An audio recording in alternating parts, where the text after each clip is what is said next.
Just another day on a long-haul flight, or so it seemed. Captain Moody, an experienced pilot, was at the helm of a Boeing 747 carrying hundreds of passengers. As they flew over Indonesia, disaster struck, and a seemingly normal flight turned into a fight for survival. An invisible danger lurked in the skies. Mount Galunggung, a volcano in Indonesia, had erupted, spewing ash into the atmosphere. Unfortunately, Flight 009's path took it right through this deadly cloud. The abrasive ash wreaked havoc on the plane's engines, one by one until all four ground to a halt.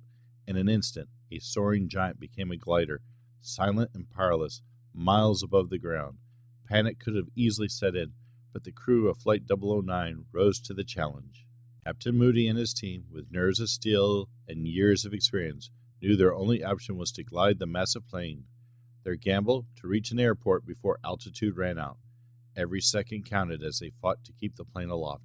Just when hope seemed to fade, a miracle occurred. The crew's tireless efforts, combined with a bit of luck, allowed them to coax three engines back to life. With a newfound surge of power, they guided the crippled giant towards Jakarta Airport. The landing was tense but successful. The passengers disembarked, shaken but alive, a testament to the incredible skill of the crew. The harrowing tale of Flight 009 serves as a stark reminder of the unseen threats that can disrupt air travel. It wasn't just a lucky landing, it was a turning point. This incident pushed for stricter regulations, better communication between airlines, and volcanic activity.